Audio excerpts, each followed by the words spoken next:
एक बार माता पार्वती ने भोलेनाथ से बड़े ही प्रेम भरे स्वर में पूछा, स्वामी, आप सदा समाधि में लीन रहते हैं। आपको इस सृष्टि में सबसे प्रिय स्थान कौन सा है? आप कहाँ निवास करना सबसे अधिक पसंद करते हैं? भगवान शिव मुस्कुराए। उनकी आंखों में अद्भुत करुणा और ज्ञान की झलक थी। वे बोले, देवी, यह सृष्टि मेरे लिए कोई पराई नहीं। प्रत्येक कण में मैं ही विद्यमान हूँ। फिर भी कुछ स्थान ऐसे हैं जहाँ भक्ति, प्रेम और शांति का प्रवाह सबसे अधिक होता है। वहीं मेरा हृदय ठहरना चाहता है। पार्वती जी ने उत्सुक होकर कहा, स्वामी, वह स्थान कौन सा है जहाँ आपको सबसे अधिक आनंद मिलता है? कैलाश पर्वत से भी बढ़कर कोई स्थान हो सकता है क्या?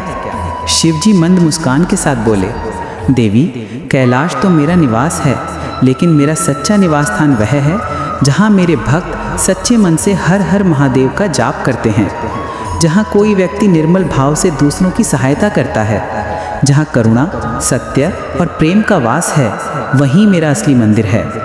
पार्वती जी ने कहा, तो क्या आप हमेशा भक्तों के हृदय में विराजमान रहते हैं? शिव बोले, हाँ, जो भी मेरे नाम का स्मरण करता है, जो अपने कर्मों से सच्चाई निभाता है, उसके हृदय में मैं स्वयं स्थापित हो जाता हूँ। मैं शमशान में इसलिए रहता हूँ ताकि मानव यह समझे कि जीवन अस्थायी है और अहंकार का कोई मूल्य नहीं। जो इस सत्य को जान लेता है वही मेरा सच्चा भक्त होता है। माता पार्वती ने फिर पूछा, तो क्या आप उन्हें भी अपना मानते हैं जो पूजा नहीं करते? शिव मुस्कुराए और बोले, देवी, मैं केवल फूलों की पूजा या मंत्रों की आवश्यकता नहीं रखता। मैं तो उस हृदय में बसता हूँ जो करुणामय है, जो दूसरों का भला चाहता है।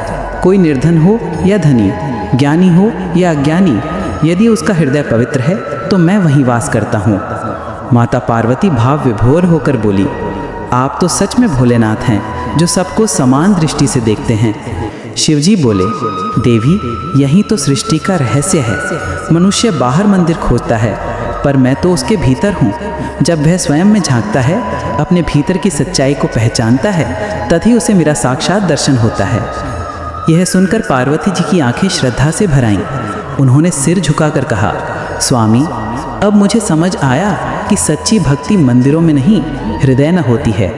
आप वास्तव में सब में सबके साथ हैं। शिवजी ने मुस्कुराकर कहा, देवी, जिसने यह जान लिया उसने मुझे पा लिया। इस प्रकार उस दिन पार्वती जी ने जाना कि भगवान शिव का सच्चा निवास कैलाश या किसी मंदिर में नहीं, बल्कि भक्तों के सच्चे और निर्मल हृदय में है। जहाँ भक्ति, करुणा और प्रेम का संगम होता है, वहीं स्वयं महादेव निवास करते हैं।